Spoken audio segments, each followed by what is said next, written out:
Hind.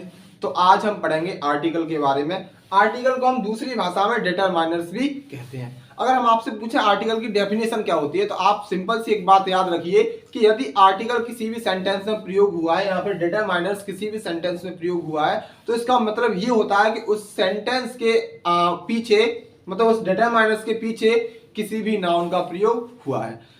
Basically जो हमारा जो आर्टिकल है वो एक बहुत बड़ा चैप्टर है। इसमें बहुत सारे कंसेप्ट होते हैं। कंसेप्चुअली अगर मतलब आप यदि इनके नियमों को रटते हो या फिर याद करते हो इनके रूल्स को, तो आप शायद ही आर्टिकल चैप्टर मतलब समझने में असमर्थ रहे। परंतु आप जो आर्टिकल के जो दो प्रकार हैं, यदि उनकी डेफिनेशन यदि आप अच्छे से दिमाग में डीपली यदि समझते हो, तो आप शायद आर्टिकल चैप्टर को अच्छे से समझ सको। जैसे एक आर्टिकल है, हमारा आर्टिकल जो होते हैं वो आप सभी को पता है, आर्टिकल दो प्रकार के होते हैं। एक होता है इंडेफिनिट और एक होता है आपका डेफिनिट। अब हम आपसे पूछे कि इंडेफिनिट और डेफिनिट का मतलब क्या होता है, तो इंडेफिनिट का मतलब होता है आपका अस्पष्ट। क्या होता है? अस्पष्ट।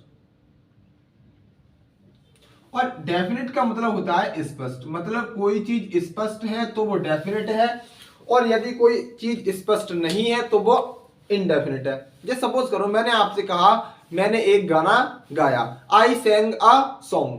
अब आप बता सकते हैं कि मैंने कौन सा गाना गाया? नहीं बता सकते आप। क्यों? क्योंकि आपको उस गाने के बारे में थोड़ी सी भी जानकारी नहीं है। You don't have a little knowledge. उसकी किसकी? तो थोड़ी सी भी जानकारी नहीं है। किसके बारे में? एक गाना के बारे में। तो आप यहां से गाने के बारे में नहीं बता सकते। तो ऐसी चीजें जिनके बारे में आपको जानकारी नहीं है या फिर आपको पूर्व अनुमान नहीं है, तो उन चीजों में आप हमेशा इंडेफिनिट आर्टिकल का प्रयोग करेंगे, जिन्हें हम बोलते हैं ए और एन। और डेफिनेट का मतलब क्या होता है? जिस चीज के बारे में आपको जानकारी है या फिर आपको कोई पूर्वानुमान है, तो वहां पर आप डेफिनेट आर्टिकल का प्रयोग करेंगे।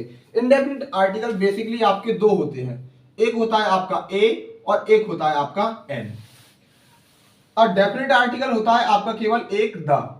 ऐसा नहीं है कि हम किसी भी सेंटेंस में मुंह उठा के ए लगा दें, एल लगा दें और द लगा दें। ऐसे हमारा सेंटेंस हमेशा गलत होगा यदि आपको इनके कंसेप्ट के बारे में डीपली नॉलेज नहीं है तो। जैसे हमने कहा मैंने एक गाना गाया, तो आई सेंग अ सॉन्ग। मैंने एक गाना गाया, तो आपको इस गाने के बारे में, हमने कौन सा गाना, इसके बारे में आपको कोई भी नॉलेज नहीं है, तो आप यहाँ पे आर्टिकल द का प्रयोग नहीं करेंगे। क्यों? यदि आपको गाने के बारे में पता है, जैसे हम बोले सी सेंग अ सॉन्ग, उसने एक गाना गाया, है ना। मैंने एक गाना गाया, मैंने एक गाना मतलब कोई भी गाना गाया हो, परंतु इसके बारे में जानकारी नहीं है, तो हम यहाँ पे बोलेंगे अ सॉन्ग। यदि यही गाने के बारे में हमें ऑलरेडी पहले से जानकारी होती, तो हम यहाँ बोलते आपका द सॉन्ग। जैसे सपोज करिए एक और हमने सेंटेंस बोला, सी हैज अ पेन। उसके पास एक पेन है। हमें पता है उसके पास एक पेन है, परंतु हमें नहीं पता कि उसके पास कौन सा पेन है। कोई भी पेन होगा, तो आर्टिकल ए और एन लगने से आपका मतलब कोई भी में चला जाता है। कोई भी, जैसे हम बोले देयर इज अ गर्ल, एक लड़की है, परंतु आप उस लड़की को जानते नहीं हो। कोई भी लड़की है, हमें नहीं पता कौन सी लड़की है। अगर जानोगे तो आप बोलोगे दिस इज द गर्ल। अगर आपको मतलब जानकारी नहीं है उस लड़की के बारे में, तो आप बोलोगे देयर इज अ गर्ल, कोई लड़की है ना, who is waiting for you, जो तुम्हारा इंतजार कर रही है। जब आपको इन चीजों के बारे में जानकारी नहीं होगी, तो आप हमेशा इंडेफिनिट आर्टिकल की ओर जाएंगे, और जब जानकारी होगी तो आप डेफिनिट आर्टिकल की ओर जाएंगे। जैसे एक और सेंटेंस है, जैसे हम बोल रहे हैं दरवाजे पर कोई लड़की खड़ी है। दरवाजे पर एक लड़की खड़ी है, तो हम बोलेंगे there is a girl standing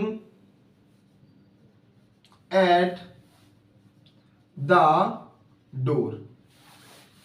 एक लड़की दरवाजे पे खड़ी है। हमने अ गर्ल का प्रयोग क्यों किया? क्योंकि हमें नहीं पता जो लड़की है जो दरवाजे पे खड़ी है वो कौन सी है, कौन है, हम जानते हैं या नहीं जानते, हमें उसके बारे में कोई नॉलेज नहीं है। तो जो लड़की है उसके लिए इंडेफिनिट आर्टिकल का प्रयोग हुआ। क्यों? क्योंकि हमें लड़की के बारे में कोई भी जानकारी नहीं है, तो आप यहाँ पे डेफिनेट आर्टिकल का प्रयोग नहीं कर सकते।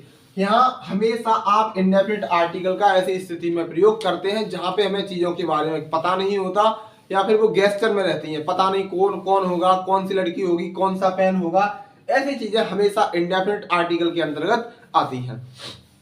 अब हम बात करते हैं डेफिनिट आर्टिकल। तो डेफिनिट आर्टिकल का मतलब ये होता है कभी हमें किसी चीज के बारे में पहले से ज्ञान होना, है ना। कोई चीज डेफिनेट मतलब स्पष्ट है, जैसे हमारे बॉडी के नाम है, आपने पढ़ा होगा शरीर के अंगों के नाम से पहले हम आर्टिकल द का प्रयोग करते हैं। क्यों स्पष्ट है ये चीजें। ऐसा ना है कि हर मतलब हर जो हमारा बॉडी पार्ट्स है, जैसे हाथ है तो सारे अंगों को हाथ थोड़ी ना बोलेंगे हम, नाक है तो नाक को भौं थोड़ी ना बोल दोगे, है ना, ऐसा नहीं बोल सकते आप। आंख है तो आप उसको आंख ही बोलोगे, ना कि नाक बोल दो कि कान बोल दो आंख को, ऐसा नहीं है, क्योंकि वो सारी चीजें कैसी हैं आपकी डेफिनेट है ना। जैसे हम बोले एक सेंटेंस है आपका डेफिनेट आर्टिकल का, she found a bag, the bag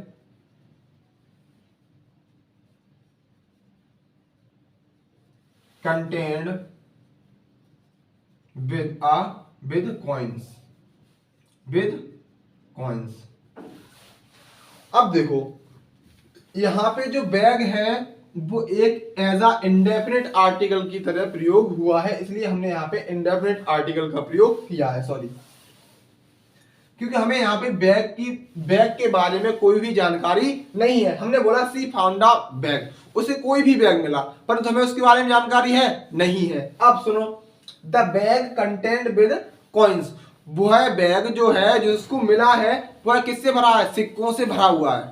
परंतु देखो यहाँ हमें बैग के बारे में जानकारी नहीं थी, परंतु यहाँ पे हमें बैग के बारे में जानकारी है। कौन सा bag, she found a bag, जो बैग उसे मिला है वो वाला बैग, है ना। यहाँ पे हमें बैग के बारे में जानकारी नहीं थी, पर यहाँ पे हमें बैग के बारे में जानकारी है। कौन सा bag, she found a bag, ये वाला बैग। तो हमने यहाँ पे जो बैग को किससे डिनोट किया है, डेफिनेट आर्टिकल का प्रयोग किया है। तो हमने बोला है she found a bag, the bag contained with coins, यानी कि जो बैग उसे मिला है वो कैसा है, सिक्कों से भरा हुआ है।